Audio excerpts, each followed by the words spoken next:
Fezeka, what has been your experience with getting funding, and how have you cracked the system? Everybody who's ever tried to go for funding, we all feel like our ideas are the best and they're going to get to the panel and they are going to be blown away. I've got the next Hollywood blockbuster Yep. movie. But it was very humbling in the beginning when these rejection letters were piling up, and I was very demoralized and I was very emotional at the time. But it didn't deter me. And I knew that I obviously did not possess the skills to be able to put together winning proposals and presentations. So I had to go out there and get the knowledge. And one of the resources that was near to me was the Durban Film Festival. It happens every year and they have a lot of programs. So I applied for one of their programs. And that really opened up my mind, and it opened up the world of filmmaking and how filmmakers all over the world are all gunning for funding and these funding institutions and how to put together winning proposals. And that was really the beginning. Was that the Durban Film Mart?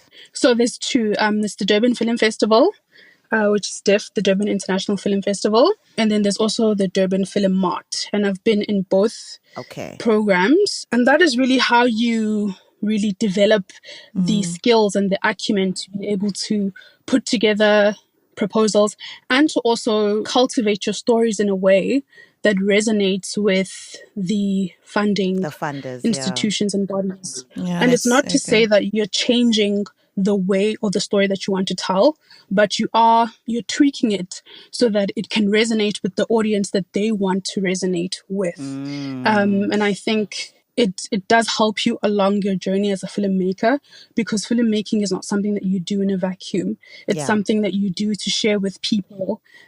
So it really helps you to speak the language of people. And I think, since then I've been able to crack the code of finding funding, but I'm still working on cracking the code of getting international funding. Yeah, I'm almost there. I'm not there yet. But locally, it's something that I've been able to really hone in. And although it is a process, it takes time, putting in your application, getting the funding, creating the work, putting it out there. But once you really develop that skill, you have it, and you have it for life.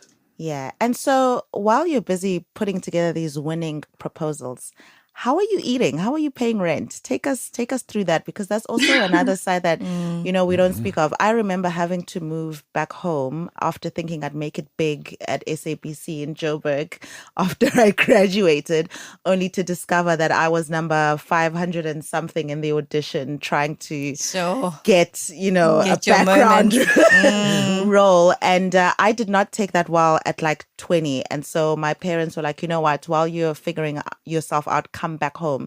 And it was such a blow to me to be like, oh my word, I'm not good enough. I'm not talented. I need to go and rethink. What if I'm not meant to be an actor? So you, on the other hand, you have the story, but you don't have the capital to make it.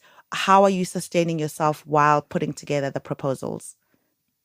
I can relate to what you just said so much, because as I said, it is a process, and it's not something that you think you're going to make the first film and you think, oh, I want to blow up after this, and it doesn't, nothing happens. So one of the ways that I've been able to cultivate a life for myself is you kind of need to balance between the creative side of filmmaking and also the corporate and service side of filmmaking, which is where my experience as a YouTube filmmaker, you could say, comes in. I'm able to, do videography and photography for people. That's, when you get clients, you're able to, get income and you're able to pay some of your bills. And you also need to be open to taking a lot of freelance work that you may not want to take. I've had to develop skills as a line producer. Line producing is very stressful. It's a very stressful place to be in, but it's critical skills that are needed within the country. So, it's a place that you can develop in and that you can make money in, and just being able to diversify your skill set as in the film industry. I'm passionate about writing, but unfortunately, writing is not going to put food on the table quickly, especially when you're still, working Starting towards out. Yeah. your big break. Yes. So you need to be able to develop skills in, places like line producing, in places like videography, cinematography, editing, which are places that I've been able to really work in.